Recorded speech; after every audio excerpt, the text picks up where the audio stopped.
Hello, નમસ્કાર વિદ્યાર્થી મિત્રો. હું પંકજ કંજરિયા આપનું હાર્દિક સ્વાગત કરું છું. ઓકે, આપણે ગુજરાતનો ઇતિહાસ નામની જે આ ટીચમેન્ટ પર આપણે એપ્લિકેશનની અંદર આપણે સિરીઝ ચાલુ કરી છે, એમાં આજે આપણે થર્ડ લેક્ચર છે એ જોવાના છીએ. થર્ડ લેક્ચર અને આજે આપણે આગળના લેક્ચરની અંદર સિંધુ ખીણની સભ્યતા વિશે આપણે ચર્ચા કરી ચૂક્યા છે. આજે આપણે મૌર્યકાળ, સત્રપકાળ વગેરે વિશે આપણે આજે આ વિડીયોની અંદર આપણે જોવાના છીએ. ઓકે, તો ચાલો શરૂ કરીએ. મૌર્યકાળ, સત્રપકાળ. મારું નામ છે પંકજ કંજરિયા. ઓકે, અને જો તમે નવા હોય તો આપણે ટેલિગ્રામ ચેનલ છે ગુજરાત જીકે ગુરુ, એને ફોલો કરી લેજો. કેમ કે ત્યાંથી આપણા તમામ લેક્ચરની અપડેટ તમને મળતી રહેશે. આપણી યુટ્યુબ ની અંદર પણ ચેનલ છે ગુજરાત જીકે ગુરુ, તો એને પણ સબસ્ક્રાઇબ કરી લેજો. ઓકે ઓકે, એને આપણે ગુજરાતના ઇતિહાસમાં આપણે સંપૂર્ણ ઇતિહાસ છે ફ્રી ઓફમાં કરાવવાના છીએ. ઓકે, આ તમામ સિરીઝ છે એ આપણે જોવાના છીએ.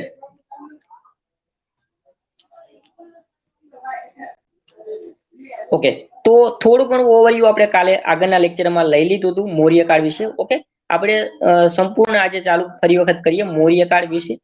તો ગુજરાતનો જે આ ઇતિહાસ છે, ગુજરાતનો ઇતિહાસ સૌ પ્રથમ કેવું હોય તો કહી શકાય કે પ્રમાણિત ઇતિહાસ છે. ગુજરાતનો પ્રમાણિત ઇતિહાસ છે તે મૌર્ય કાળથી આરંભ થાય છે. ગુજરાતનો પ્રમાણિત ઇતિહાસ છે મૌર્ય કાળથી આરંભ થાય છે. એ પહેલાનો જે ઇતિહાસ આપણને મળે છે સિંધુ ખીણની સભ્યતાનો ઇતિહાસ, તો વગેરે જે છે એ એક પ્રમાણિત કહી શકાય નહીં, કેમ કે એનું કોઈ ચોક્કસ એમ પરફેક્ટ એના પુરાવા આપણને ઉપલબ્ધ થયા નથી. સિંધુ ખીણની સંસ્કૃતિના પુરાવા આપણને મળ્યા છે, એમાંથી લિપિ પણ મળી આવી છે, જેમ કે ચિત્રલિપિ. પરંતુ એ જે લિપિનો આપણને ઉલ્લેખ, મતલબ કે આપણને જે લિપિ છે આપણે ઉકેલી શકાય નથી. ઓકે, મતલબ કે ગુજરાતનો જે પ્રમાણિત ઇતિહાસ છે આ મૌર્ય કાળથી પ્રારંભ થાય છે. ઓકે, અને તમે સાથે તમારી કોમેન્ટ છે, તમારા પ્રશ્નો કરતા રહેજો, એટલે મને ખ્યાલ આવે કે તમે મારી સાથે જોડાયેલા છો. તમારા કોઈ ડાઉટ હોય તો પણ તમે મને કહી શકો છો સાથે સાથે, તો આપણે એ પણ ક્લિયર કરતા જાશું. ઓકે, અને આ મૌર્ય કાળ છે. ઓકે, આ મૌર્ય કાળ એનું નામ શરૂઆતમાં મૌર્ય વંશ કેવી રીતે પડ્યું, તો એવું કહેવામાં છે કે મૌર્ય છે એ સંસ્કૃત શબ્દ છે. મૌર્ય છે સંસ્કૃત શબ્દ છે. હિમાલય પ્રદેશની જે મૌર્ય નામની જે પ્રજાતિ હતી, પ્રાચીન જાતિ હતી, જાતિના ગણતંત્રનો જે રાજા હતો એનું નામ ચંદ્રગુપ્ત મૌર્ય હતો. એટલા માટે આ વંશનું નામ પાડવામાં આવ્યું મૌર્ય કાળથી તરીકે આ જાણવા મળે છે. ઓકે, એના આપણને જે મૌર્યકાળ જાણવાના સ્ત્રોતો છે, આપણને કઈ જગ્યાથી મૌર્યકાળ જાણવાના સ્ત્રોતો મળી આવ્યા છે, તો એ છે ગિરનાર પાસેનો અશોકનો શિલાલેખ. ગિરનાર પાસેનો જે અશોકનો શિલાલેખ છે એમાંથી આપણને મૌર્યકાળના પુરાવા મળી આવ્યા છે. પછી છે ચંદ્રગુપ્તના ગુરુઓ જે હતા કૌટિલ્ય, તો એના અર્થશાસ્ત્રમાંથી પણ આપણને મૌર્યકાળના પુરાવા મળી આવ્યા છે. પછી મુદ્રા રાક્ષસ છે, દીપવંશ છે, મહાવંશ છે, વગેરે ગ્રંથોમાંથી પણ આપણને મૌર્યકાળના પુરાવા મળી આવ્યા છે. પછી છે મેગેનીઝનું જે ઇન્ડિકા નામનું જે પુસ્તક છે, એમાંથી પણ આપણને મૌર્યકાળના પુરાવા મળી આવ્યા છે. પછી વાયુ પુરાણ છે, વિષ્ણુ પુરાણ છે, વગેરે માંથી પણ આપણને મૌર્યકાળના પુરાવા મળી આવ્યા છે. ઓકે, તો આ મૌર્ય વંશ છે એનો સૌ પ્રથમ રાજા હતો, એનું નામ હતું ચંદ્રગુપ્ત મૌર્ય. મૌર્ય વંશનો જે રાજા હતો એનું સૌ પ્રથમ રાજા હતો એનું નામ હતું ચંદ્રગુપ્ત મૌર્ય હતું. એના સમયગાળાની જો વાત કરવામાં આવે તો ઈસવીસન પૂર્વે 323 થી 295 એનો સમયગાળો માનવામાં આવે છે. ઓકે, અને આ મૌર્ય વંશનો સંસ્થાપક હતો ચંદ્રગુપ્ત મૌર્ય. મૌર્ય વંશનો રાજા હતો એનું નામ હતું ચંદ્રગુપ્ત મૌર્ય. ઓકે, જે આ ચંદ્રગુપ્ત મૌર્ય પોતાના ગુરુ જે હતા એનું નામ હતું ચાણક્ય. ઓકે, એનું બીજું નામ કૌટિલ્ય અથવા તો વિષ્ણુગુપ્ત તરીકે પણ ઓળખવામાં આવે છે. ઓકે, ચંદ્રગુપ્ત મૌર્ય છે પોતાના ગુરુ ચાણક્ય અથવા તો કૌટિલ્ય કે વિષ્ણુગુપ્તની મદદથી મગધનો જે તત્કાલીન શાસક હતો એનું નંદ વંશનું અહીંયા શાસન હતું, અને એનો રાજા હતો ધનંજય. એની હત્યા કરવામાં આવે છે. ઓકે, એની પર હત્યા કરવામાં આવે છે અને મગધ પર એનો અધિકાર કરી લે છે. મતલબ કે ચંદ્રગુપ્ત મૌર્ય છે એ પોતાના ગુરુ તરીકે ચાણક્યના કૌટિલ્ય છે એને બનાવે છે, અને એ બંને ભેગા થઈ એ બંને વચ્ચે ગુરુ શિષ્યનો સંબંધ બંધાય છે, અને એ બંને ભેગા થઈને પોતાની ચાતુર્યતાથી આ જે નંદ વંશનો જે રાજા હતો ધનંજય, એની હત્યા કરીને મગધ પર ચંદ્રગુપ્ત મૌર્ય વંશ ચંદ્રગુપ્ત પોતાની શાસન જમાવે છે અને મૌર્ય વંશની સ્થાપના કરે છે. અને આ જે ચંદ્રગુપ્ત હતા, ચંદ્રગુપ્ત મૌર્ય સૌપ્રથમ રાજા હતા. તેઓ જૈન ધર્મના અનુયાયી હતા. શેના હતા? જૈન ધર્મના અનુયાયી હતા. મતલબ કે તેઓ જૈન ધર્મ છે પોતે અંગીકાર કર્યો હતો અને એના અનુયાયી હતા. ઓકે, ચંદ્રગુપ્ત મૌર્ય.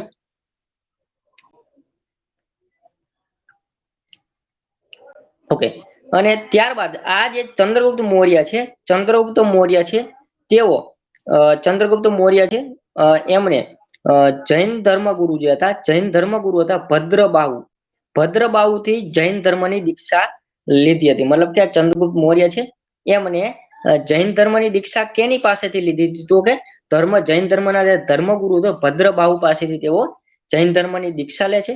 અને તેમની સાથે જ તેઓ ચંદ્રગુપ્ત છે, ભદ્રબાહુની સાથે તેઓ ચંદ્રગુપ્ત કર્ણાટકની અંદર આવેલા શ્રવણબેલગોળામાં જઈને સલેખાના પત્તી દ્વારા પોતાના પ્રાણ છે એ ત્યજી દે છે. ઓકે, તો એક પ્રશ્ન આમાંથી એક તમારે ખાસ યાદ રાખવાનું છે કે ચંદ્રગુપ્ત મૌર્યના કોની પાસેથી એમને દીક્ષા લીધી હતી જૈન ધર્મની? તો એ હતી ભદ્રબાહુ પાસેથી. ઓકે, અને આ ભદ્રબાહુની સાથે ચંદ્રગુપ્ત છે તેઓ કર્ણાટકની અંદર શ્રવણબેલગોળામાં જાય છે. કર્ણાટકના શ્રવણબેલગોળામાં જાય છે અને ત્યાં સલેખાના પત્તીથી પોતાના પ્રાણ છે એ ત્યજી દે. ઓકે, હવે સલેખાના પત્તી એટલે શું? તો કે જૈન ધર્મની અંદર જે પોતાના ઉપવાસ દ્વારા કોઈ કાંઈ પણ ખાધા પીધા વગર ઉપવાસ દ્વારા પોતાના જે પ્રાણ છે ત્યજી દે છે જૈન ધર્મની અંદર, એને જે કહેવામાં છે સલેખાના પત્તી. ઓકે, તો આના દ્વારા તેઓ પોતાના પ્રાણ છે ત્યજી દે છે. અને આ જે ચંદ્રગુપ્ત મૌર્ય જે હતા, ચંદ્રગુપ્ત મૌર્યના સમયમાં તેને સૌરાષ્ટ્રના ગવર્નર તરીકે પુષ્યગુપ્તની નિમણૂક કરે છે. પુષ્યગુપ્તની નિમણૂક કરી હતી. અને તેનું વહીવટી વડુ મથક ઉજ્જૈન એટલે કે ગિરનાર હતું. એનું વડુ મથક હતું ઉજ્જૈન, ગિરનાર હતું એવો ઉલ્લેખ મળે છે. મતલબ કે ચંદ્રગુપ્ત મૌર્ય છે એને સૌરાષ્ટ્રના સુબા ગવર્નર તરીકે કોની નિમણૂક કરે છે? તો કે પુષ્યગુપ્તની નિમણૂક કરે છે. અને તેનું વહીવટી વડુ મથક આપણા ગુજરાતની અંદર ઉજ્જૈન અથવા તો ગિરનાર હતું એવો આપણને અહીંયાથી ઉલ્લેખ મળે છે.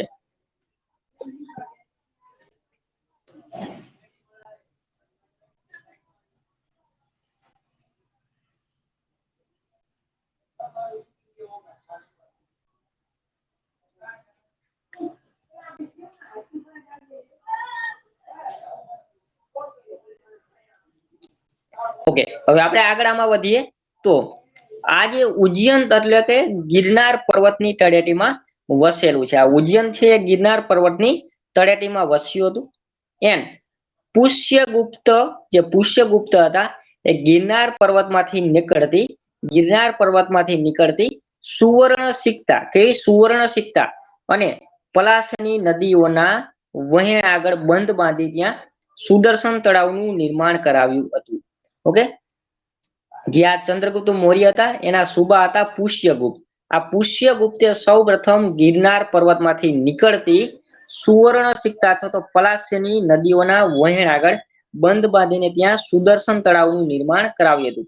તો યાદ રાખજો, સુદર્શન તળાવનું સૌ પ્રથમ નિર્માણ કોને કર્યું હતું? તો યાદ રાખજો, ચંદ્રગુપ્ત મૌર્ય. કોને? ચંદ્રગુપ્ત મૌર્ય. અને એ કોના સુબાએ કર્યું હતું? તો કે એ સુબાનું નામ શું હતું? તો કે ચંદ્રગુપ્ત મૌર્ય હતા. એના સુબા એટલે કે એને રાજ્યપાલ કહેવામાં આવતા. તો એ પુષ્યગુપ્ત છે એમના દ્વારા ગિરનાર પર્વતની અંદર સુવર્ણ સિક્કા તો પલાશની નદી ઉપર આ સુદર્શન તળાવ છે એનું નિર્માણ કરવામાં આવે છે.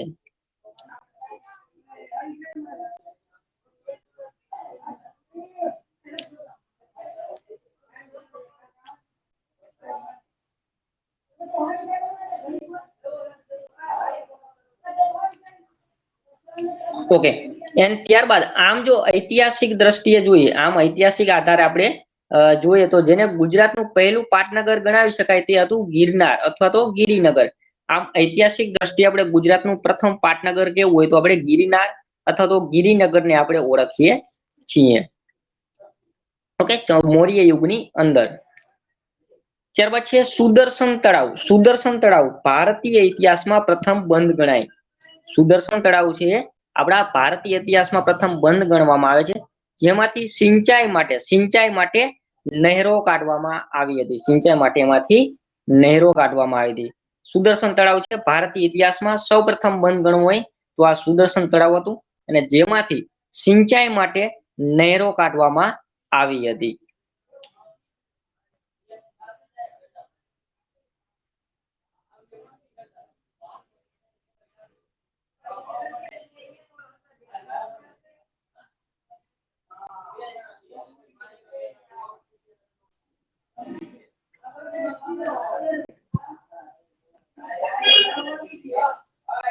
ઓકે, ત્યારબાદ આવે છે ચંદ્રગુપ્ત મૌર્ય હતા. સૌપ્રથમ આપણે મૌર્ય વંશનો સૌપ્રથમ રાજા થાય છે ચંદ્રગુપ્ત. ત્યારબાદ બીજો રાજા આવે છે બિંદુસાર. કોણ આવે છે? બિંદુસાર. હવે આ બિંદુસાર છે એ ચંદ્રગુપ્ત મૌર્યનો જ પુત્ર હતો. ચંદ્રગુપ્ત મૌર્યનો પુત્ર હતો બિંદુસાર.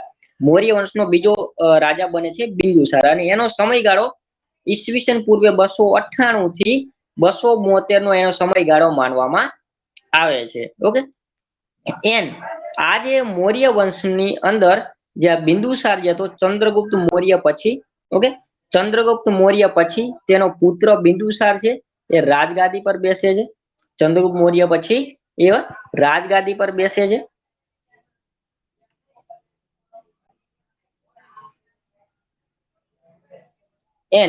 યુનાની જે લેખકો છે, યુનાની લેખકો છે આ બિંદુસારને અમિત્રા કોડિજ કે અમિત્રા ઘાત તરીકે ઓળખે છે. મતલબ કે અમિત્રા ઘાત એટલે કે શત્રુઓનો નાશ કરવા વાળો કયો છે. યુનાની જે લેખકો છે આ બિંદુસાર છે એને અમિત્રા કોડિજ અથવા તો અમિત્રા ઘાત કયો છે, અથવા તો અમિત્રા ઘાત એટલે કે શત્રુઓનો નાશ કરવા વાળો.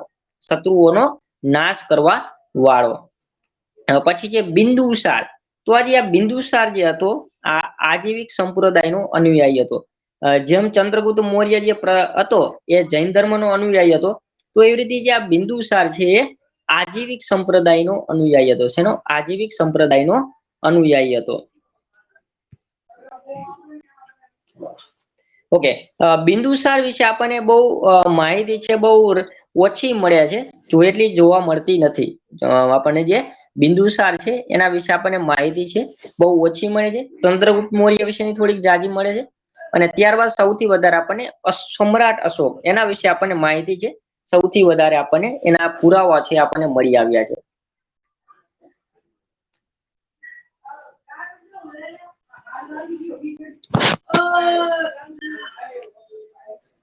ઓકે, તો વાત કરીએ આપણે સમ્રાટ અશોક વિશેની. સમ્રાટ અશોક વિશેની. ઓકે, તો સમ્રાટ અશોક છે એનો સમયગાળો ઈસવીસન પૂર્વે 272 નો માનવામાં આવે છે. સમ્રાટ અશોકનો સમયગાળો ઈસવીસન પૂર્વે 272 થી 232 નો માનવામાં આવે છે.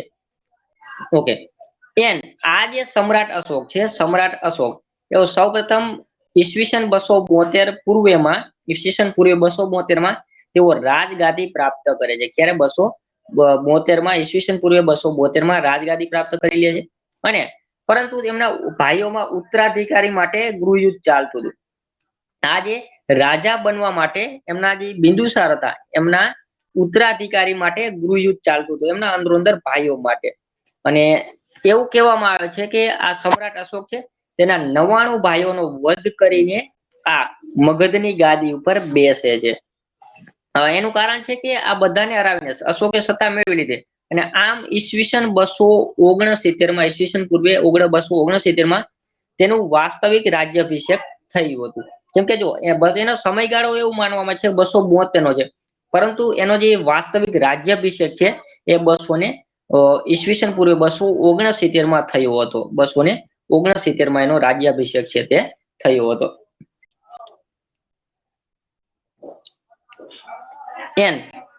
જે અશોક છે જે આ રાજા બને છે એનો જે વાસ્તવિક રાજ્યાભિષેક થાય છે એ પેલા અશોક રાજા બનતા પહેલા ઉજ્જૈન એટલે કે અવંતી, ઉજ્જૈન અથવા તો અવંતી, અને અવંતી એટલે આ જે ઉજ્જૈન છે આપણે હાલમાં મધ્યપ્રદેશમાં આવેલું છે, અને તક્ષશિલાનો ગવર્નર હતો. અશોક છે રાજા બનતા પહેલા ઉજ્જૈનનો અથવા તો તક્ષશિલાનો ગવર્નર હતો. ઉજ્જૈન અથવા તો તક્ષશિલાનો ગવર્નર હતો.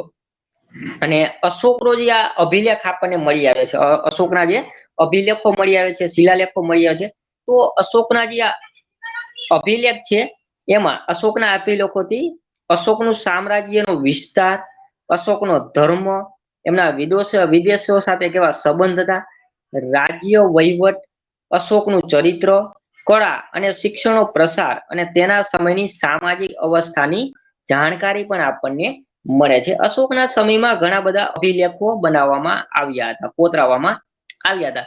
તો આ અભિલેખ ઉપરથી આપણને જે અશોકનો જે સામ્રાજ્યનો વિસ્તાર કેટલો હતો એ આપણને જાણવા મળે છે. એનો અશોકનો ધર્મ કયો હતો એ જાણવા મળે છે. વિદેશો સાથે એમને કેવા સંબંધો બાંધ્યા હતા એ પણ આપણને જાણવા મળે છે. એનું રાજ્યનું વહીવટી તંત્ર કેવું હતું એ પણ જાણવા મળે છે. અશોકના સમયમાં ચરિત્ર કેવું હતું, એની કળા, શિક્ષણનો પ્રસાર, એ સમયની સામાજિક અવસ્થા કેવી હતી, એ વગેરેની આપણને જાણકારી આના અભિલેખોમાંથી આપણને મળે છે. અને જે અશોક છે, અશોકે ધર્મ એટલે કે ધર્મને નૈતિકતા સાથે જોડી દીધું. અશોકે ધર્મ એટલે કે નૈતિકતા સાથે તેને જોડી દીધું હતું. અને આના પ્રચાર પ્રસાર માટે તેને અભિલેખોને કોતરાવ્યા હતા. મતલબ કે અશોકે ધર્મના પ્રચાર માટે આ અભિલેખો હતા એમને કોતરાવ્યા હતા. કે જે અભિલેખો હતા, જે આવા અભિલેખો, શિલાલેખો તો વગેરેમાં એમને ધર્મજ્ઞાઓ કોતરાવી હતી. મતલબ કે અત્યારે કેમ આપણે ઓફિશિયલ ગજેટ બહાર પાડવામાં છે, કોઈ પણ કાયદો બને આપણી સંસદની અંદરથી, ત્યારબાદ એને ઓફિશિયલ ગજેટમાં પબ્લિશ કરવામાં આવે, જેથી કરીને આપણા ભારત દેશમાં એક કાયદો છે તમામ આપણને લાગુ થઈ જાય છે. તો એવી જ રીતે આ સમ્રાટ અશોક છે એમને પણ એના સમયમાં પોતાના રાજ્યની જે વસ્તી જે હતી, એની પ્રજા હતી, જનતા હતી, એના એના માટે એને જે આદેશો કરવા માટે એમને અભિલેખો કોતરાવ્યા હતા. અને એમની અંદર એમને ધર્મ આજ્ઞાઓ એમને કોતરાવી હતી. ઓકે, ત્યારબાદ છે ભારતમાં અભિલેખનું પ્રચલન સૌપ્રથમ અશોકે જ કર્યું હતું. એવું કહેવામાં આવે છે કે જે અભિલેખો હતા એનું પ્રચલન સૌપ્રથમ સમ્રાટ અશોક દ્વારા જ કરવામાં આવ્યું. અશોકના શિલાલેખ અભિલેખની શોધ સૌપ્રથમ 1750માં પાન પેન્થલરે કરી હતી. અશોકના જે આ શિલાલેખો છે, અભિલેખની શોધ 1750માં સૌપ્રથમ પાન પેન્થલરે કરી હતી એવું કહેવામાં આવે છે. અભિલેખની વાત કરવામાં છે, શિલાલેખની. ઓકે, ત્યારબાદ છે અશોકનો શિલાલેખ. ઓકે, અશોકના શિલાલેખની વાત કરવામાં આવે તો આપણને સૌપ્રથમ યાદ આવે કે સમ્રાટ અશોકનો શિલાલેખ ક્યાં આવેલો છે, તો કે જુનાગઢની અંદર આવેલો છે. આ પ્રશ્ન છે અવારનવાર ઘણી બધી પરીક્ષામાં આવા પ્રશ્નો પૂછાઈ ચૂકેલા, એટલે આ તો આપણને ખ્યાલ હોય જ છે. ઓકે, બટ આપણે આમાં થોડુંક આપણે ડિટેલમાં ચર્ચા કરીએ. ઓકે, હવે તમને બધા લોકોને એ તો ખ્યાલ જ છે કે અશોકનો શિલાલેખ આપણા જુનાગઢની અંદર આવેલો છે. શિલાલેખ. ઓકે, જો આ શિલાલેખ છે અશોકનો, સમ્રાટ અશોકનો, આખો આખો, અને એની ઉપર આવી આ પ્રાકૃત ભાષામાં એની આજ્ઞાઓ છે કોતરાવી હતી સમ્રાટ અશોકે. તો આ જે શિલાલેખ છે સમ્રાટ અશોકનો, સૌ પ્રથમ એની શોધ કોને કરી હતી? સમ્રાટ અશોકના શિલાલેખની સૌ પ્રથમ શોધ કોને કરી હતી? તો કે કર્નલ ટોડે. સૌ પ્રથમ શોધ કર્નલ ટોડે કરી હતી 1822માં. 1822 ની અંદર કર્નલ ટોડ દ્વારા સૌ પ્રથમ અશોકનો શિલાલેખ છે એ શોધવામાં આવે છે. ત્યારબાદ જેમ્સ પ્રિન્સપ આવે છે, એને 1837 ની અંદર એની લિપિ શોધી. ઓકે, કર્નલ ટોડે શું કર્યું કે આખો શિલાલેખ શોધ્યો. ત્યારબાદ જેમ્સ પ્રિન્સપ છે એની અંદર આ જો લખાયેલું જે લખાણ છે એ લિપિ છે એની શોધ કરી. કોને? તો કે જેમ્સ પ્રિન્સપે 1837માં એની લિપિની શોધ કરી. પછી આયા આપણા પંડિત ભગવાનલાલ ઇન્દ્રજી. ઓકે, પંડિત ભગવાનલાલ ઇન્દ્રજી આપણા ગુજરાતના જ હતા, જુનાગઢના જ મૂળ વતની હતા. એમણે આ લિપિની અંદર સુધારો કર્યો. શું કર્યું? પંડિત ભગવાનલાલ ઇન્દ્રજી છે એમને આ અશોકના શિલાલેખની જે લિપિ હતી એમાં સુધારો કર્યો. મતલબ કે એ જે રીડ કરી હતી, એમને જે વાંચી હતી એ લિપિમાં સુધારો કર્યો. ઓકે, અને આ જે સમ્રાટ અશોકનો જે શિલાલેખ છે, સમ્રાટ અશોકનો જે શિલાલેખ છે એ સૌપ્રથમ તો એવો પ્રશ્ન ઘણી બધી અવારનવાર આપણે પૂછાઈ ચૂક્યો છે કે સમ્રાટ અશોકનો શિલાલેખ કઈ લિપિમાં હતો? સમ્રાટ અશોકનો શિલાલેખ કઈ લિપિમાં લખવામાં આવેલો હતો? તો એની લિપિ જે હતી એ બ્રાહ્મી લિપિમાં. સમ્રાટ અશોકનો શિલાલેખ છે બ્રાહ્મી લિપિમાં લખવામાં આવ્યો હતો અને એની જે ભાષા હતી એ પ્રાકૃત ભાષા હતી. સમ્રાટ અશોકના શિલાલેખની ભાષા કેવી હતી? તો કે પ્રાકૃત ભાષામાં લખવામાં આવ્યો હતો. ઓકે. અને રાજા અશોકનો આ જે શિલાલેખ છે, રાજા અશોકનો આ શિલાલેખ છે એ ગુજરાતના સૌથી પ્રાચીન જ્ઞાત અભિલેખમાંનો છે. રાજા અશોકનો આ શિલાલેખ છે ગુજરાતના સૌથી પ્રાચીન જ્ઞાત અભિલેખોમાંનો એક છે આ સમ્રાટ અશોકનો શિલાલેખ.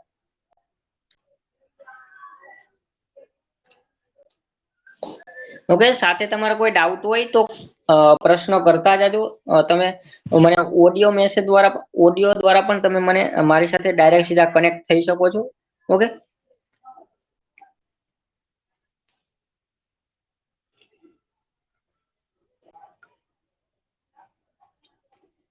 ત્યાર પછી વર્તમાન ભારતની રાજમુદ્રા. વર્તમાન ભારતની રાજમુદ્રા તરીકે પ્રખ્યાત અશોક ચક્ર છે એ જ અશોકે ઉભા કરાવેલા સ્તંભનું શીર્ષક છે. મતલબ કે હાલમાં જે આપણે વર્તમાન ભારતની રાજમુદ્રા છે, વર્તમાન ભારતની જે રાજમુદ્રા છે, રાજમુદ્રા તરીકે આપણે સમ્રાટ અશોકનું જે ચક્ર છે એ અશોક સ્તંભ છે એને જ આપણે શીર્ષક તરીકે આપણે રાજમુદ્રામાં એને સ્થાન આપેલું છે. તો આ એ જ સમ્રાટ અશોક દ્વારા જે ઉભો કરાવેલો જે સ્તંભ છે, સ્તંભાલેખ છે, સારનાથ ની અંદર આવેલો છે, 4 સિંહોની આકૃતિ વાળો. તો એને જ આપણે આ રાજમુદ્રા તરીકે આપણે સ્વીકાર કરેલો છે. અને આ જે શિલાલેખ છે એની વિશિષ્ટતા એ છે, સમ્રાટ અશોકના શિલાલેખની વિશિષ્ટતા એ છે કે તેની ઉપર મહાન મૌર્ય સમ્રાટ અશોકની જ આજ્ઞાઓ કોતરાયેલી નથી. એની ઉપર સમ્રાટ અશોકની જ આજ્ઞાઓ છે એ કોતરાયેલી નથી, પરંતુ તેની પછી 450 વર્ષ પછી સખસતપ રુદ્રદામાના પણ આજ્ઞાઓ છે આની અંદર કોતરાયેલી છે. મતલબ કે આ જે સમ્રાટ અશોકનો શિલાલેખ છે એમાં ફક્ત સમ્રાટ અશોકની આજ્ઞાઓ નથી, પણ સાથે રુદ્રદામાની પણ આજ્ઞાઓ છે આની અંદર કોતરાયેલી છે. ત્યારબાદ પછી 300 વર્ષ પછી ગુપ્ત સમ્રાટ સ્કંદગુપ્ત હતા, ગુપ્ત સમ્રાટ હતા સ્કંદગુપ્ત. તો એના લેખો પણ આપણને આ શિલા ઉપરથી કોતરેલા જોવા મળે છે. મતલબ કે સમ્રાટ અશોક સિવાય આ રુદ્રદામા અને સ્કંદગુપ્તના પણ લેખો આપણને કોતરાયેલા જોવા મળે છે. ઓકે, તો યાદ રાખજો, સમ્રાટ અશોક સાથે સમ્રાટ અશોકના, રુદ્રદામાના અને આપણે સ્કંદગુપ્તના આપણને લેખ જોવા મળે છે. ઓકે, 3 વ્યક્તિના, સમ્રાટ અશોક, રુદ્રદામા અને સ્કંદગુપ્ત, આ 3 લોકોના આપણને લેખ છે આપણને જોવા મળે છે. આમ 7મી સદીથી પણ વધુ સમયની આ શિલાલેખો આપણને સાંકળેલી, મતલબ કે આ જે ત્રણેયના જે શિલાલેખો છે ટોટલ 7મી સદીથી પણ વધુ સમયના જે ઇતિહાસ છે આને સાંકળી લે છે. ઓકે, અને જે આ સમ્રાટ અશોકનો જે શિલાલેખ છે એની લિપિની આપણે જો વાત કરવામાં, અશોકનો જે શિલાલેખ હતો એ પ્રાકૃત ભાષામાં હતો. અશોકનો જે શિલાલેખ હતો એ પ્રાકૃત ભાષામાં હતો, જ્યારે રુદ્રદામા અને સ્કંદગુપ્તનો શિલાલેખ જે હતો એ સંસ્કૃત ભાષામાં હતો.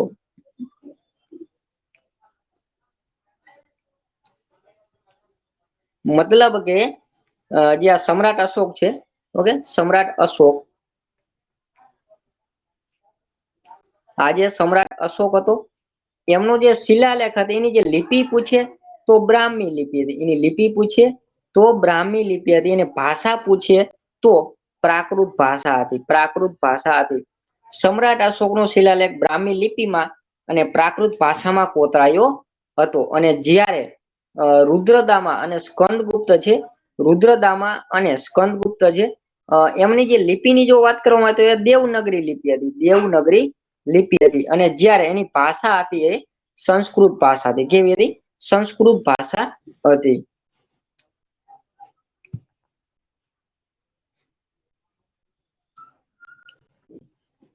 ઓકે, અને આ જે સમ્રાટ અશોક હતા, સમ્રાટ અશોક, એના જે લેખો પ્રાચીન ભારતની પ્રાચીન બ્રાહ્મી લિપિમાં જ છે, બ્રાહ્મી લિપિમાં છે, જેનું ક્રમશઃ પરિવર્તન થતા તેમાંથી ગુજરાતી, તેમાંથી જે બ્રાહ્મી લિપિ હતી એમાંથી પાછળથી ક્રમશઃ એમાંથી પરિવર્તન થવા લાગ્યું અને એમાંથી ગુજરાતી, દેવનગરી, બંગાળી, વગેરે લિપિઓ છે એનો જન્મ થયો. મતલબ કે આ બ્રાહ્મી લિપિ હતી એમાંથી જ આપણે દેવનાગરી લિપિ બની, ગુજરાતી લિપિ બની, બંગાળી, મરાઠી આ વગેરે લિપિઓ છે આ આપણને બ્રાહ્મી લિપિમાંથી જેનો જન્મ થયો હતો એવું માનવામાં આવે છે. ઓકે, ત્યાર પછી આ સમ્રાટ અશોક હતા. સમ્રાટ અશોક તો એના પૌત્રનું નામ હતું સંપ્રતિ હતું. કેના? સમ્રાટ અશોકના પૌત્રનું નામ હતું સંપ્રતિ. પૌત્રનું નામ હતું સંપ્રતિ હતું. અને આ જે સંપ્રતિ હતો એ જૈન ધર્મનો અનુયાયી હતો. શેનો? જૈન ધર્મનો અનુયાયી. સંપ્રતિ છે તેઓ જૈન ધર્મના અનુયાયી હતા. મતલબ કે સમ્રાટ અશોક પછી એનો પૌત્ર એનું નામ સંપ્રતિ અને તેઓ જૈન ધર્મના અનુયાયી હતા. ત્યારબાદ છે ગિરનાર પરનું જે મહાવીર એને સંપ્રતિની ટૂંક તરીકે પણ ઓળખવામાં આવે છે. એના પૌત્ર હતા એનું નામ હતું સંપ્રતિ હતું. અને જે આ ગિરનાર પર્વત છે આપણો ગિરનાર પર્વત, તો ગિરનાર પર્વત પર પણ મહાવીરનું મંદિર, મહાવીર મંદિરનું સ્થળ છે. મહાવીર મંદિરનું સ્થળ છે એને સંપ્રતિની ટૂંક તરીકે ઓળખવામાં આવે છે. સંપ્રતિની ટૂંક તરીકે ઓળખવામાં આવે છે. અને આપણા જે અંતિમ મૌર્ય રાજા હતા, મૌર્ય વંશના છેલ્લા રાજા હતા એનું નામ હતું બૃહદ્રથ હતું. શું હતું? બૃહદ્રથ હતું. પરંતુ તેનું ગુજરાતમાં કોઈ પણ જાતનું એનું પ્રમાણ મળતું નથી. મતલબ કે એનું કોઈ પણ જાતનું પ્રમાણ છે મળતું નથી. ઓકે, મૌર્ય વંશનો સૌપ્રથમ રાજા કયો કીધો તો કે આપણે ચંદ્રગુપ્ત મૌર્ય. પછી આવ્યો બિંદુસાર એનો પૌત્ર, પછી આવ્યો એનો પુત્ર સમ્રાટ અશોક. ઓકે, ત્યારબાદ પછી એનું પૌત્રનું નામ હતું સંપ્રતિ વગેરેના આ મૌર્ય વંશની અંદર રાજાઓ છે થઈ ગયા. અને છેલ્લો રાજા હતો એનું નામ હતું બૃહદત્ત હતું. શું નામ હતું એનું? બૃહદત્ત છે એનું છેલ્લો રાજા હતો. આ બૃહદત્ત છે એનો ગુજરાતની અંદર કોઈ પણ જાતના પુરાવા છે આપણને મળતા નથી. કોઈ પણ જાતના પુરાવા છે આપણને ગુજરાતમાંથી મળતા નથી.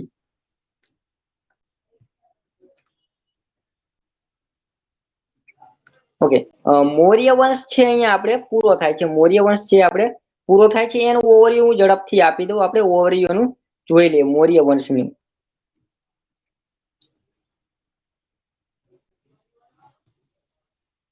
ઓકે, મૌર્ય વંશની વાત કરી હતી સૌપ્રથમ, તો એનું સ્પીડમાં થોડું હું મૌર્ય વંશનું ઓવરવ્યુ આપી દઉં છું. ઓકે, સ્પીડની અંદર તો કે મૌર્ય વંશ છે આપણે ગુજરાતનો પ્રમાણિત ઇતિહાસ અહીંયાથી થાય છે. મૌર્ય નામની જે પ્રાચીન પ્રજાતિ હતી હિમાલય પ્રદેશની, તો એના ઉપરથી આ વંશનું નામ મૌર્ય વંશ પડ્યું હતું. ઓકે, મૌર્ય કાળનો ઇતિહાસ જાણવા માટેના આપણે સ્ત્રોતો પણ આપણે કીધા હતા. પછી મૌર્ય વંશનો પ્રથમ રાજા થયો એનું નામ હતું ચંદ્રગુપ્ત મૌર્ય. એના ગુરુ જે હતા ચાણક્ય. એના ત્રણ બીજા નામો હતા, બે નામો બીજા હતા ચાણક્ય, કૌટિલ્ય અને વિષ્ણુગુપ્ત. ત્રણેય વ્યક્તિ એક જ છે. મગધના શાસક હતા. ધનંજય એની હત્યા કરીને મગધ ઉપર મૌર્ય વંશની સ્થાપના કરવામાં આવે છે. ઓકે, અને એમના ગુરુનું નામ હતું એ ભદ્રબાહુ હતી. એના વિશે પણ આપણે વાત કરી હતી. અને એનું ગુજરાતમાં વડું મથક હતું એ હતું આ ગિરનાર. ઓકે, અને આ ચંદ્રગુપ્ત મૌર્ય છે એના સમયમાં જ એના જે ગવર્નર હતા, રાજ્યપાલ હતા, સુબા હતા પુષ્યગુપ્ત, તો એને જ અહીંયા જે સુવર્ણ સિક્કા તો પલાશીની નદી હતી એના વહેણ આગળ બંધ બાંધી ત્યાં સુદર્શન તળાવનું નિર્માણ કરાવ્યું હતું. કે જે આ સુદર્શન તળાવ છે આપણો ગુજરાતનો સૌપ્રથમ આખા વિશ્વનો સૌપ્રથમ કેવું હોય તો કહેવાય પ્રાચીન બંધ માનવામાં આવે છે. ભારતના ઇતિહાસમાં પ્રથમ બંધ માનવામાં આવે છે. ત્યારબાદ આપણે બિંદુસારની વાત કરી હતી. બિંદુસાર છે ને અમિત્રા ઘાત તરીકે ઓળખવામાં આવતો, અથવા તો અમિત્રા કોડી તરીકે પણ ઓળખવામાં આવતું હતું. અને આ બિંદુસાર છે તેઓ આજીવિક સંપ્રદાયના તેઓ અનુયાયી હતા. એના વિશે પણ આપણે વાત કરી હતી. ત્યારબાદ એનો પુત્ર આવ્યો તો સમ્રાટ અશોક. ઓકે, સમ્રાટ અશોક. અને એનો 269 માં એનો વાસ્તવિક રાજ્યાભિષેક કરવામાં આવ્યો. 261 ની અંદર એમને કલિંગ ઉપર યુદ્ધ કર્યું. અને કલિંગ વિજય બાદ એમને પોતે છે એનું ધર્મ એમને થોડો જે કલિંગ યુદ્ધ પછી એને પસ્તાવો થાય છે. અને તેઓ બૌદ્ધ ધર્મ તરફ તેઓ બૌદ્ધ ધર્મ છે એમના તરફ તેઓ આકર્ષાય છે. અને તેઓ બૌદ્ધ ધર્મ છે અપનાવે છે. ત્યારબાદ એના પુત્ર છે સંઘમિત્રા વગેરે શ્રીલંકાની અંદર પણ પ્રચાર માટે મોકલે છે. ઓકે, આપણે અશોકના શિલાલેખ વિશે પણ આપણે વાત કરી હતી. એની શોધ કર્નલ ટોડે કરી, જેમ્સ પ્રિન્સેપે એમાં સુધારો કર્યો અને પંડિત ભગવાનલાલ ઇન્દ્રજી છે એ લિપિમાં સુધારો કર્યો હતો. આ વિશે પણ આપણે વાત કરી ચૂક્યા છીએ. ઓકે ઓકે, હવે અહીંયાથી આપણે સ્ટાર્ટ કરીએ. શક સત્રપ અથવા તો સત્રપ કાળ, અહીંયા સુધી આપણે મૌર્ય વંશ છે આપણે અહીંયા પૂરો કર્યો. મૌર્ય વંશ છે એના વિશે આપણે સંપૂર્ણ માહિતી લીધી. હવે આપણે વાત કરીએ સત્રપ કાળ અથવા તો સત્રપ. ઓકે, તો જે આ શક છે એને ભારતીય સ્ત્રોતમાં શિથ્યન નામે ઓળખવામાં આવે છે અને તેઓ મૂળ ઈરાનીઓ હતા. આપણે ગુજરાત ઉપર આપણે ગુજરાતનો ઇતિહાસ જોઈએ છે એટલા માટે આપણે આ શક અથવા તો સત્રપ કાળમાં ગુજરાતમાં એનું શું શાસન હતું એના ઉપર આપણે ચર્ચા કરીશું. બટ એના પહેલા આપણે થોડી ઘણી માહિતી આપણે એના ઓવરવ્યુ વિશે આપણે ભારતની દ્રષ્ટિએ આપણે જોવું પડશે. ત્યારબાદ આપણે ગુજરાત ઉપર એને આપણે આગળ વધીશું. ઓકે, તો જે આ શક છે, સત્રપો છે, એને ભારતીય સ્ત્રોતમાં એને શિથ્યન તરીકે ઓળખવામાં આવે. શું કહેવાય? શિથ્યન તરીકે ઓળખવામાં આવે છે અને તેઓ મૂળ ઈરાનના વતનીઓ હતા. આજે શક અથવા તો સત્રપો તો મૂળ ક્યાંના વતની હતા? તો કે ઈરાનના વતનીઓ હતા. અને શકોની ટોટલ 5 શાખાઓ જે હતી એ ભારતમાં આવેલી છે. શકો જે હતા એની 5 શાખાઓ છે ટોટલ ભારતમાં આવેલી છે. જે પ્રથમ શાખા હતી અફઘાનિસ્તાનમાં હતી. બીજી શાખા છે પંજાબમાં હતી. બીજી શાખા છે પંજાબમાં હતી. ત્રીજી શાખા છે મથુરામાં હતી. અને ચોથી શાખા છે પશ્ચિમ ભારત અથવા તો મુખ્યત્વે ગુજરાતની અંદર હતી. Okay, total. અને પાંચમી શાખા જે હતી એ ઉત્તર દખણમાં હતી. ઉત્તર દખણની અંદર હતી. એટલે ટોટલ આ 5 એમની શકોની જે શાખા કહી શકાય તે હતી. ત્યારબાદ આ જે શકો જે હતા એના જે શાસકો હતા ભારતીય ગવર્નરને એમને સત્રપ કહ્યા હતા. મતલબ કે આ જે શકો હતા એમના જે શાસકો હતા એની અંદર ભારતના જે ગવર્નરો હતા એને સત્રપ કહેવામાં આવતા હતા. કેવા? સત્રપ તરીકે એમને ઓળખવામાં આવતા હતા. ઓકે, અને આ જે સત્રપ વંશ હતો એના સૌ પ્રથમ રાજા જે હતા એનું નામ હતું રુદ્રદામા. શું નામ હતું એનું? સૌ પ્રથમ રાજા હતા એનું નામ રુદ્રદામા હતા અને તેઓ રુદ્રદામન તરીકે પણ ઓળખાય છે. ઓકે, તો આ સત્રપ વંશની સ્થાપના કોને કરી? તો કે કાર્દમક વંશનો એક રાજા હતો. અને એનું નામ હતું રુદ્રદામા. શું નામ હતું? રુદ્રદામા. અને એ ચસ્ટનનો પૌત્ર હતો. કોનો? ચસ્ટનનો પૌત્ર હતો અને સૌથી પ્રખ્યાત રાજા થયો હતો. કે એનું શાસન ઈસવીસન 130 થી 150 માં ગુજરાતની અંદર એનું શાસન છે તે સ્થપાયું હતું. અને આ જે રુદ્રદામા છે એ સંસ્કૃતનો પ્રેમી હતો. આ જે રુદ્રદામા છે એનું જે આપણા ગુજરાતમાં જ્યારે એનું શાસન સ્થપાય છે એનો જે રુદ્રદામા જે છે એ સત્રપ વંશનો સૌપ્રથમ રાજા હતો. અને આ જે રુદ્રદામા છે સંસ્કૃતનો પ્રેમી હતો. મતલબ કે સંસ્કૃત ભાષા પ્રત્યે તેને ખૂબ લગાવ હતો.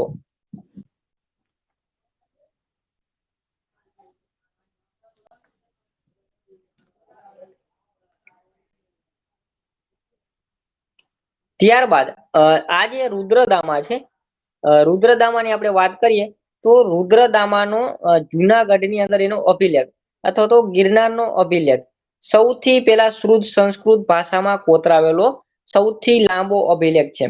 મતલબ કે રુદ્રદામાનો જુનાગઢનો જે અભિલેખ છે જુનાગઢનો અભિલેખ છે આપણને જુનાગઢની અંદરથી મળ્યા છે.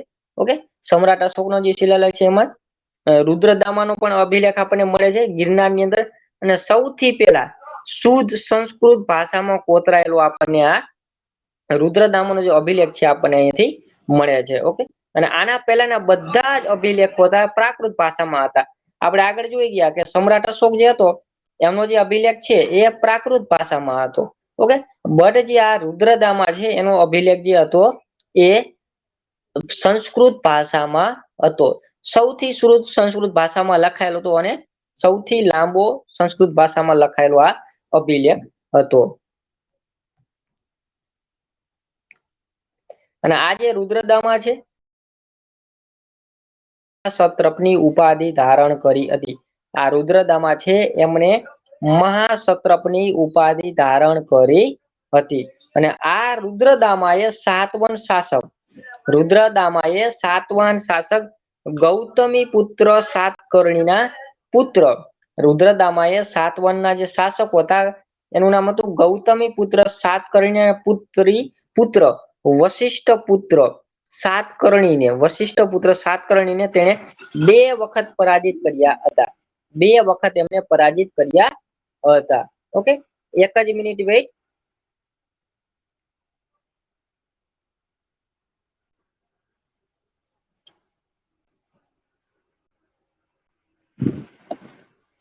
ઓકે, આપણે જે આગળ જ આપણે રુદ્રદામાની વાત કરવામાં આવે તો કે આ જે બધું જે શાસન છે આ બધું રુદ્રદામાનો જે શાસન હતું. ઓકે, આ બધી જગ્યાએ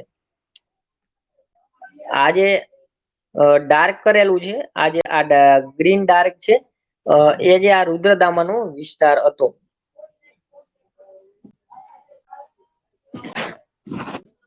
ઓકે, રુદ્રદામા તો આ અનેક રાજાઓ હતા એમને આ રુદ્રદામાનું જે સાર્વભૌમત્વ હતું એ સ્વીકાર્યું હતું. રુદ્રદામાને અનેક રાજાઓ હતા એને આ રુદ્રદામાનું સાર્વભૌમત્વ છે એ સ્વીકારેલું હતું. અને તે એને આનંદ એટલે કે ઉત્તર ગુજરાતનો પ્રદેશ, પછી સૌરાષ્ટ્ર છે, સિંધ પ્રદેશ છે.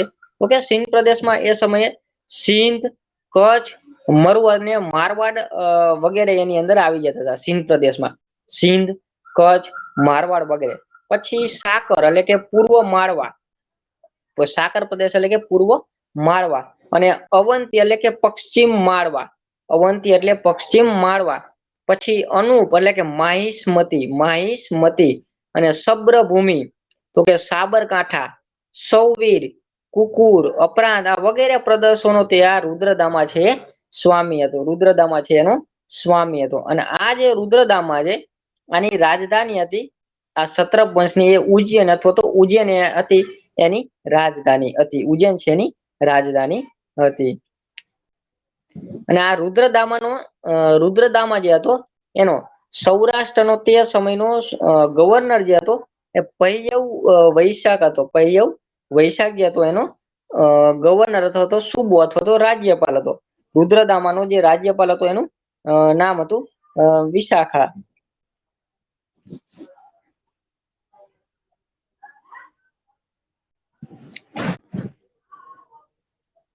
ઓકે, સુવિશાખ છે એનો રાજ્યપાલ હતો. ઓકે, હવે રુદ્રદામાનો જે રાજ્યપાલ હતો એનું નામ હતું સુવિશાખ. આપણે એના વિશે વાત કરી, રાજ્યપાલ સુવિશાખ. તો એની આપણે થોડી ડિટેલમાં ચર્ચા કરીએ સુવિશાખ વિશે. તો આ જે સુવિશાખ છે એને શક વર્ષ એટલે કે 72 ઈસવીસન 150 માં, શક વર્ષ એટલે કે ઈસવીસન 150 માં અથવા તો 72 એમને એમના સુવિશાખના સમયમાં અતિવૃષ્ટિથી નદીઓમાં સુવર્ણસિક્તા અને પલાશની નદીમાં પૂર આવતા ગિરનારના સુદર્શન તળાવનો બંધ તૂટી ગયો.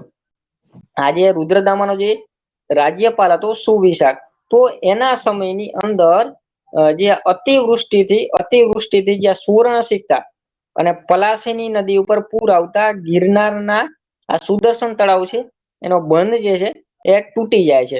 એટલા માટે જે આ પહલવ જે સુવિશાખ છે એ જલ્દીથી નિર્ણય લે છે અને લોકો પાસેથી કોઈ પણ જાતના વધારાના કરવેરા લીધા સિવાય આ બંધને ફરી વખત બંધાવે છે. શું કરે છે? આ બંધને ફરી વખત બંધાવે છે. અને આ બંધ પેલા કરતા પણ લંબાઈ અને પહોળાઈમાં 3 ગણો મજબૂત હતો. આ જે બંધ હતો સુવર્ણસિક્તા અને પલાશની જે નદી છે એની અંદર પૂર આવે છે, એટલા માટે જે આ સુદર્શન તળાવ હતું આ બંધ જે હતો એ તૂટી જાય છે. ત્યારબાદ જે આ સુવિશાખ છે એ જલ્દીથી નિર્ણય લે છે અને કોઈ પણ જાતનો પ્રજા પાસે વધારાનો 1 પણ રૂપિયાનો કરવેરા લીધા સિવાય આ બંધને ફરી વખત બંધાવે છે. અને આ બંધ જે હતો એ પેલા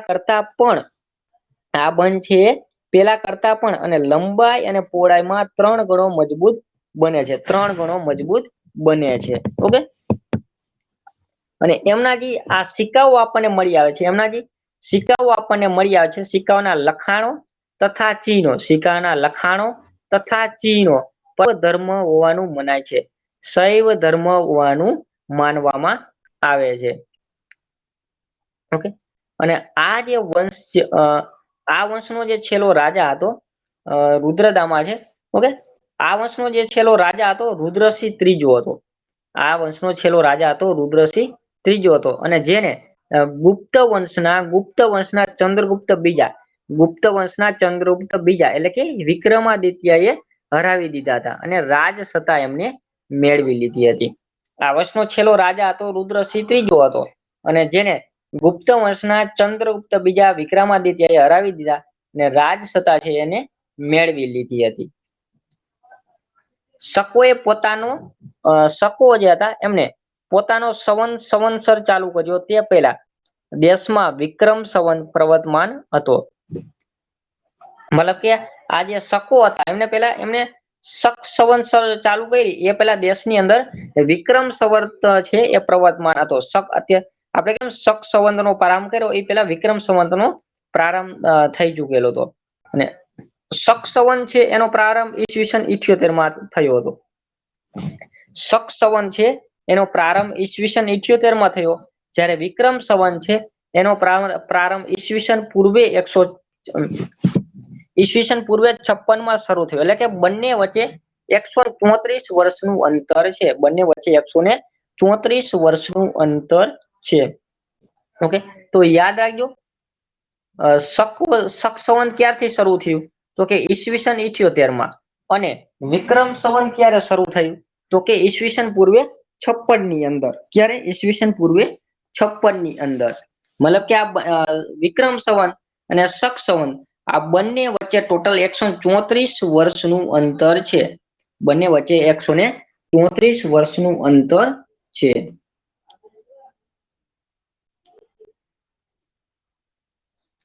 ઓકે, અને ત્યારબાદ જે આપણે આ સત્રપ કાળમાં આપણે આગળ વધીએ તો જ્યારે ભારત દેશ છે, ભારત દેશ સ્વતંત્ર થયો પછી, ભારત દેશ સ્વતંત્ર થયો પછી ભારત સરકારે રાષ્ટ્રીય પંચાંગમાં, ભારત સરકારે રાષ્ટ્રીય પંચાંગમાં 22 માર્ચ 1957, 22 માર્ચ 1957 થી શક સંવતને રાષ્ટ્રીય સંવત તરીકે અપનાવ્યું હતું. ભારત દેશ જ્યારે આઝાદ થયો ત્યારબાદ ભારત દેશે રાષ્ટ્રીય પંચાંગ તરીકે કેવા રાષ્ટ્રીય પંચાંગ તરીકે 22 માર્ચ 1957 થી 22 માર્ચ 1957 થી શક સંવતને આપણે રાષ્ટ્રીય સંવત તરીકે અપનાવ્યું છે સત્રપ વંશની અંદર. ઓકે, 22 માર્ચ 1957 ને આપણે શક સંવત તરીકે આપણે અપનાવ્યું છે. ઓકે, અને આ શક સંવત છે એનો મોટા ભાગે આપણા જે રાષ્ટ્રીય ગજેટો હોય છે, ઓકે, ઓફિશિયલ જે સરકારી જે કોઈ પણ પ્રકાશનો છે તો વગેરેની અંદર આપણે શક સંવત નો આપણે ઉપયોગ કરીએ છીએ. અને જ્યારે વ્યવસ્થિત રીતે સિક્કાઓ બહાર પાડવાનો શ્રેય જે છે એ ઇન્ડો ગ્રીક શાસકોને છે. વ્યવસ્થિત રીતે જે આ સિક્કાઓ છે એ બહાર પાડવાનો જે શ્રેય જતો હોય તો ઇન્ડો ગ્રીક શાસકોને છે. અને તેમના જે સિક્કાઓ જે હતા એ વજન, આકાર, પત્તી વગેરેની દ્રષ્ટિએ ઉચ્ચ ગુણવત્તા વાળા હતા. આજે સત્રપ કાળની અંદર જે સિક્કાઓ જે હતા એ બહાર પાડવાનો શ્રેય આ ઇન્ડો ગ્રીક શાસકોને જાય છે. ઓકે, અને તેમના જે સિક્કાઓ હતા એ વજન, આકાર, પત્તી વગેરેની દ્રષ્ટિએ ઉચ્ચ ગુણવત્તા ધરાવતા હતા. ત્યારબાદ જ્યાં શક સત્રપો છે એના ચાંદીના સિક્કાઓ છે કરસાપણ તરીકે ઓળખાતા હતા. શક સત્રપોના ચાંદીના જે સિક્કાઓ જે હતા કરસાપણ તરીકે ઓળખાતા હતા. અને સત્રપોએ સિક્કાઓ ઉપર તેનું વર્ષ અને શાસનકર્તાના પિતાનું નામ અપનાવી નવીન પ્રથા એમને દાખલ કરી હતી. મતલબ શું કહે છે કે જે આ સત્રપો હતા એમના સમયની અંદર ચાંદીના સિક્કાઓ એટલે કે કરસાપણ તરીકે ઓળખાતા હતા. અને એમના સમયની અંદર જે સિક્કાઓ હતા એમની ઉપર એને વર્ષ લખવાની શરૂઆત કરી, અને એ શાસનકર્તાના પિતાનું નામ પણ અપનાવીને એક પ્રથા એમને સૌપ્રથમ આ સિક્કાઓ પર દાખલ કરી. ઓકે, કેમ કે કયા વર્ષમાં સિક્કાઓ બહાર પાડવામાં આવે છે એનું વર્ષ લખવામાં આવ્યું, એટલે આપણને ઇતિહાસ જાણવા માટે આપણને ઓથેન્ટિક માહિતી મળી ગઈ. અને એમના પિતાનું નામ લખવામાં આવતું હતું, એટલા માટે એની પણ આપણને માહિતી મળી રહે કે એનો કયા વંશના સિક્કા છે, કયા વંશનું ત્યારે શાસન ચાલતું હતું. ઓકે, જેથી તેમની સળંગ સાલવારી અને વંશાવલી તૈયાર કરવામાં પણ ઘણી અનુકૂળતા રહે છે. મતલબ કે આપણને એનો લાઈન બાય એનો ઇતિહાસ જાણવા માટે આપણને ખૂબ જ ઉપયોગી એમના જે આ સિક્કાઓ છે આપણને ઉપયોગી થયા છે.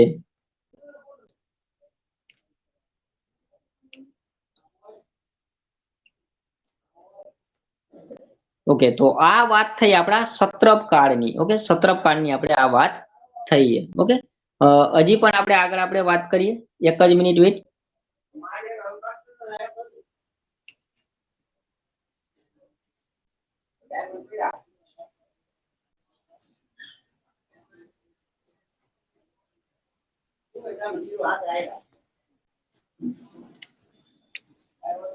ઓકે, આપણે ગુપ્ત વંશ છે એમાં આપણે જેટલું પૂરું થાય એટલું આપણે આમાં જોઈ લઈએ. ગુપ્ત વંશ વિશે આપણે ગુપ્ત કાળ અને મૈત્ર કાળ. ઓકે, જો આપણે સૌપ્રથમ મૌર્ય વંશ વિશે આપણે જોયું. ઓકે, ત્યારબાદ સત્રપ કાળ વિશે, અને હવે આપણે ગુપ્ત કાળ છે એના વિશે જેટલું પૂરું થાય એટલું આપણે જોઈ લઈએ. ગુપ્ત કાળ વિશે આપણે જેટલું પૂરું થાય એટલું આપણે થોડું ઘણું આપણે ઓવરવ્યુ લઈ લઈએ.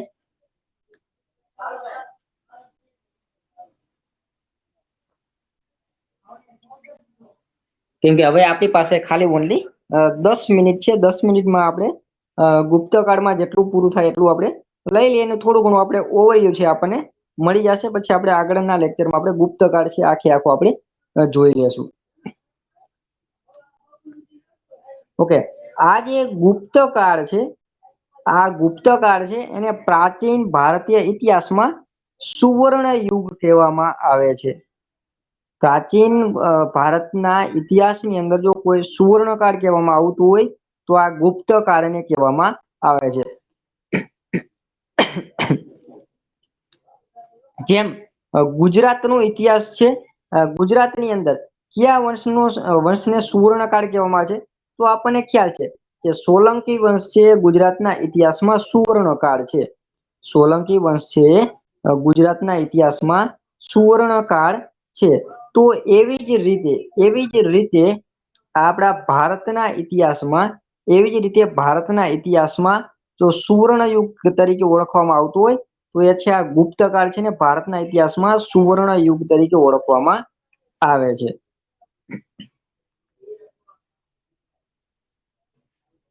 અને આ ગુપ્ત વંશની અંદર ઘણા બધા રાજાઓ થઈ ગયા, એના વિશે પણ આપણે ચર્ચા કરીએ. એ પેલા જે ગુપ્ત વંશના જે સમ્રાટો હતા એની અંદર એક રાજા થઈ ગયું, એનું નામ સમુદ્રગુપ્ત હતા. એને ભારતનો નેપોલિયન કહેવામાં આવતો હતો. ગુપ્ત વંશની અંદર એક મહાન રાજા થઈ ગયો અને એનું નામ હતું સમુદ્રગુપ્ત. શું નામ હતું? સમુદ્રગુપ્ત. અને આ સમુદ્રગુપ્ત છે એને ભારતનો નેપોલિયન કહેવામાં આવે છે. સમુદ્રગુપ્ત છે એને ભારતનો નેપોલિયન કહેવામાં આવે છે. અને આવું કોણે કીધું? સમુદ્રગુપ્તને ભારતનો નેપોલિયન કીધું કોને? તો કે ડોક્ટર વી.એમ. સ્મિથ. ડોક્ટર વી.એમ. સ્મિથ છે એમને સમુદ્રગુપ્તને ભારતનો નેપોલિયન કહ્યો હતો. ભારતનો નેપોલિયન કહ્યો હતો.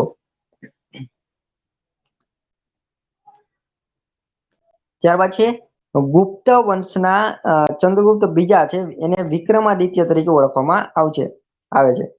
ગુપ્ત વંશના બીજા રાજા હતા ગુપ્ત વંશનો બીજો એક રાજા હતો, એનું નામ હતું ચંદ્રગુપ્ત બીજો. એને વિક્રમાદિત્ય તરીકે પણ ઓળખવામાં આવે છે. ઓકે, તો એ જે શાસક હતા એમના શાસક હતા રુદ્રસેન અથવા તો રુદ્રસિંહ ત્રીજાને હરાવીને. ચંદ્રગુપ્ત બીજા વિક્રમાદિત્યએ શક શાસક રુદ્રસિંહ ત્રીજાને હરાવીને ગુજરાત સૌરાષ્ટ્ર સુધી પોતાની સત્તાનો એ ફેલાવો કરે છે, કે જે ગુજરાતની અંદર ગુપ્ત વંશની મૂળ સત્તા કુમારગુપ્ત પહેલા મહેન્દ્ર દ્વિતીયના રાજ્યકાળમાં ઈસવીસન 415-55 દરમિયાન પ્રસરી હતી. દરમિયાન પ્રસાર થયો હતો. અને આ કુમારગુપ્ત છે એ મહેન્દ્ર દ્વિતીયના સમયમાં સૌરાષ્ટ્રનું વડું મથક ગિરિનગર હતું. ચંદ્રગુપ્ત બીજાએ પશ્ચિમના શકો પર વિજય મેળવ્યો. ત્યારબાદ તેમણે વિક્રમાદિત્યની ઉપાધિ ધારણ કરી અને વ્યાધ સિક્કા ચલણમાં મૂક્યા હતા. વ્યાધના સિક્કાઓ જે છે એ ચલણમાં મૂક્યા હતા.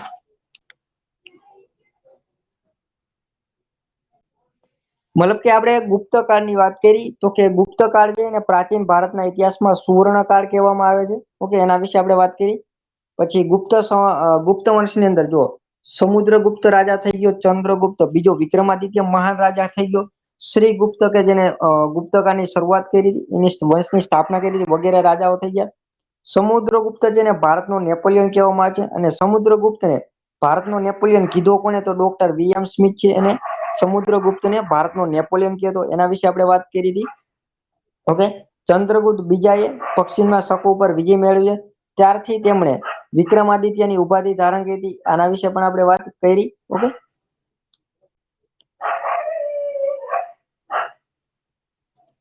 ઓકે, તો આ વાત થઈ આપણા ગુપ્ત વંશના ઓવરવ્યુની. ઓકે, આપણે આગળ થોડું ઘણું આપણે રિપીટ કરી લઈએ, ઝડપથી રિપીટ કરી લઈએ.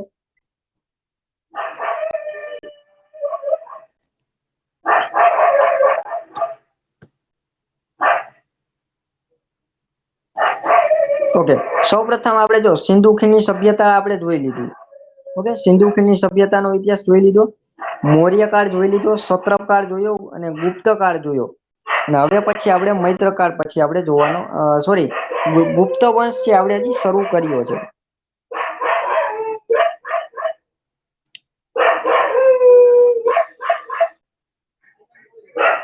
ઓકે, તો આ ગુપ્ત વંશ છે એમાં ગુજરાતના ઇતિહાસમાં વાત કરવામાં આવે તો એનો મહત્વનો રાજા થઈ ગયો ચંદ્રગુપ્ત બીજો અને વિક્રમાદિત્ય તરીકે ઓળખવામાં આવે છે. ઓકે, આમાં થોડુંક આપણે જોઈએ પછી આપણે નિરાતે આખું ગુપ્ત વંશ છે એ આપણે કાલે જોઈશું. ચંદ્રગુપ્ત બીજો વિક્રમાદિત્ય રાજા થઈ ગયો ગુપ્ત વંશનો. ના, ચંદ્રગુપ્ત બીજા છે એના દરબારમાં 9 રત્નો બિરાજમાન હતા.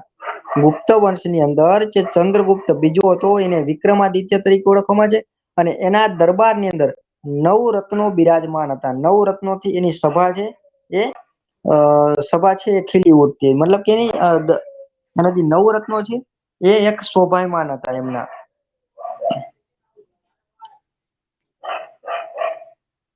કે જેના દ્વારા તેઓ શાસન કરતા હતા. આ ચંદ્રગુપ્ત બીજાના દરબારના 9 રત્નોની વાત કરવામાં આવે તો એક છે કાલિદાસ, અમરસિંહ, ધન્વંતરી, વેતાલ ભટ્ટ, વરુચિ, વરામિર, શંકુ, સપણક અને ઘટકર પર આ ગુપ્ત વંશના જે ચંદ્રગુપ્ત બીજા છે એના સમયમાં આ જે 9 રત્નો છે એ બિરાજમાન હતા.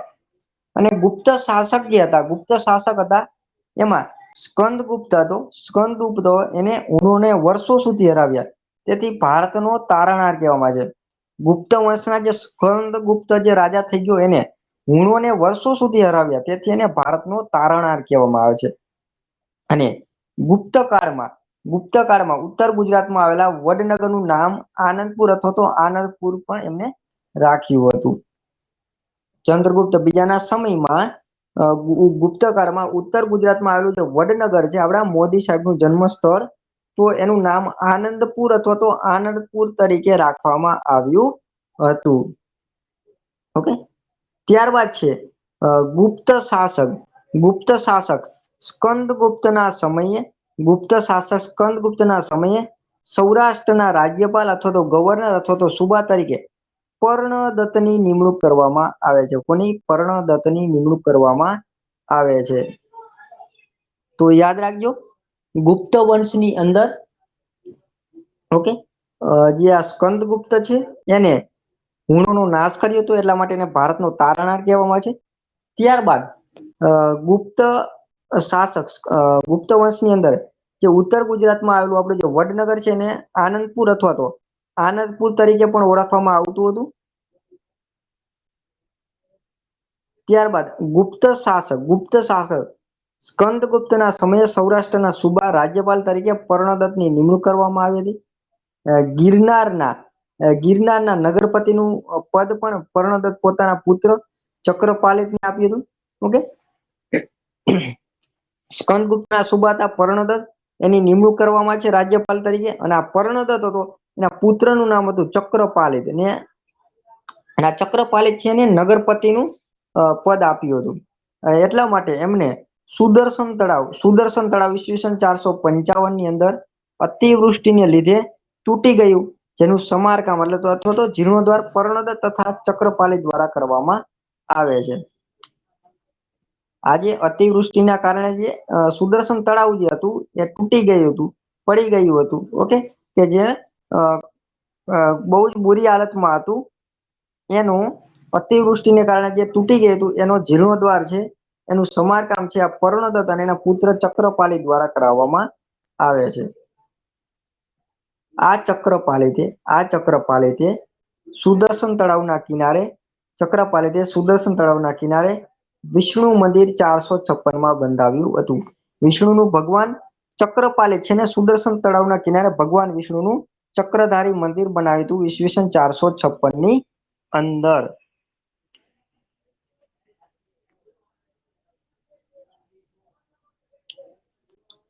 ઓકે, તો આપણે આ વાત કરી ગુપ્ત કાળની.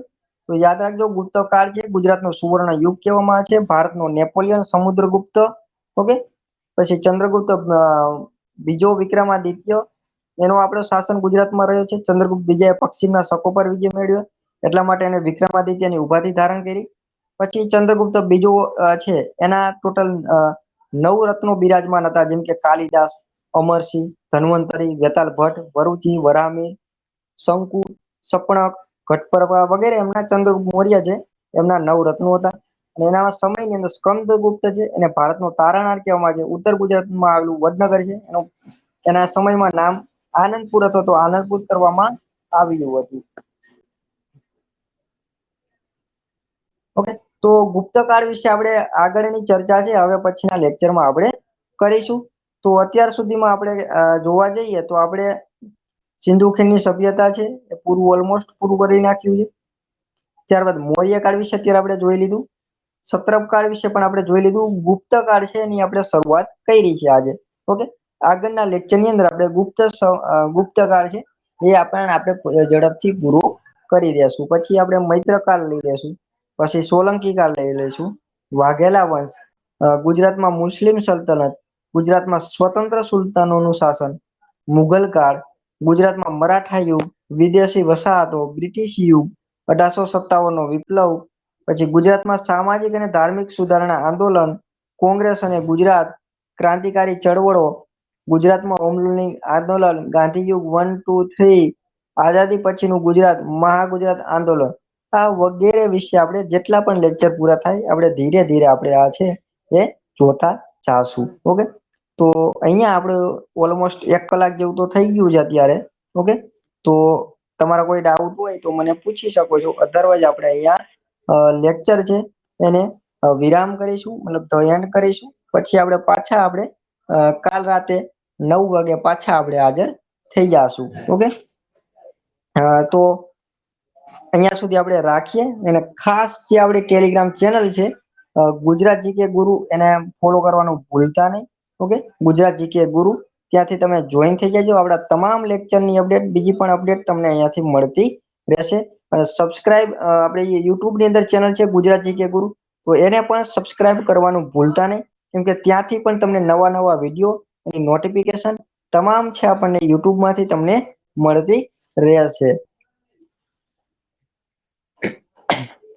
ઓકે, એન્ડ આ જે વિડીયો છે, લેક્ચર છે, તમને આવનારી એટીડીઓ અને બિન સચિવાલય, સિનિયર ક્લર્ક તમામ માટે આ પ્રશ્નો, આ ગુજરાતનો ઇતિહાસ છે, તમને ખૂબ જ કામમાં લાગશે. ઓકે, અને આખો ઇતિહાસ છે આપણે ફ્રી ઓફમાં હું તમને કરાવી રહ્યો છું. ઓકે, કોઈ પણ જાતની આપણે કોસ્ટ રાખવામાં આવેલી નથી. ઓકે, તો મળીએ આપણે પાછા કાલે રાતે 9 વાગે ગુપ્તકાળ સાથે. ઓકે, તો ત્યાં સુધી રજા લઈએ છીએ. બાય, થેન્ક યુ, જય હિન્દ.